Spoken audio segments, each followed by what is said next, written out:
검찰 출입 기자 연결하겠습니다. 나연수 기자. 네, 중앙지검에 나와 있습니다. 검찰이 어제 이석기 의원을 기소했는데요. 이제 사건이 새 국면으로 접어든 거죠?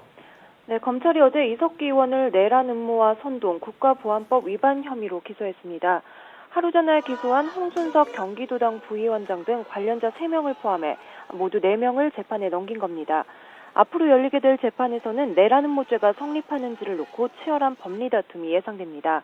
먼저 검찰은 이들 조직원들이 내란을 일으킨다는 뚜렷한 목표 아래 장기적이고 구체적인 행동 계획을 세웠다는 점을 강조할 것으로 보입니다. 반면 변호인단은 이런 계획을 실행으로 옮긴 증거는 없다며 합정동 회합이 단순한 모임이었다는 주장으로 맞설 것으로 보입니다. 검찰은 어제 중간 수사 결과를 발표하면서 수사를 지하혁명조직 아로 조직원 전체로 확대하겠다는 의지를 내비쳤습니다.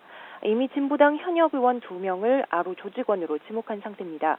하지만 녹취록 외에 결정적인 물증이나 관련 진술 확보가 쉽지 않아 수사에 속도를 내지 못하고 있습니다.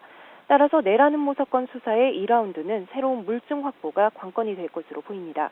특히 이메일 조사와 계좌 추적을 통해 조직이 북측 인사와 연계됐다는 정황이 나오면 수사는 다시 급물살을 타게 됩니다. 이번 수사에서 내부 인사의 제보가 결정적인 증거가 된 만큼 또 다른 제보자가 중요한 단서를 제공할 수 있을지도 주목됩니다. 네, 그리고 어제 중간 수사 결과 발표해서 지금까지 이 검찰과 국정원이 파악한 조직의 실체에 대해서도 언급이 있었죠. 이 의원에 대한 호칭까지 따로 정했던데요. 네, 검찰은 이들 조직이 이석기 의원에 대해 이해하기 어려울 정도의 친위 행태를 보였다고 밝혔습니다.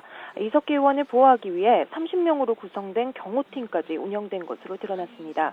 산악훈련과 사상학습을 하고 유사시 육탄 방어까지 불사하는 팀입니다. 이들은 이 의원을 부인임으로 부르며 결사옹위하는 행태까지 보였다고 검찰은 설명했습니다. 검찰은 이런 조직이 지난 1999년 민혁당 사건 이후 민혁당을 대체할 새로운 혁명 조직으로 만들어진 바로 이 아로라고 파악하고 있습니다. 아로가 북한의 대남 혁명 노선에 동조하고 북한의 대남 투쟁 3대 과제인 자주, 민주 통일을 활동 목표로 설정했다는 겁니다. 검찰은 이들이 공안당국 감시를 피하기 위해 모임에 참석할 때는 오토바이나 자전거를 이용하고 수사 시에는 묵비권으로 일관하라는 내용의 내부 지침을 가지고 있었다고 설명했습니다. 검찰은 또 이들이 모임에서 일상적으로 북한식 용어를 사용하고 북한의 혁명 가요를 재창한 정황도 포착했습니다. 실제로 검찰은 이 의원의 자택 등에서 190건에 달하는 방대한 분량의 이적 표현물을 압수했습니다. 지금까지 서울중앙지검에서 YTN 나연수입니다.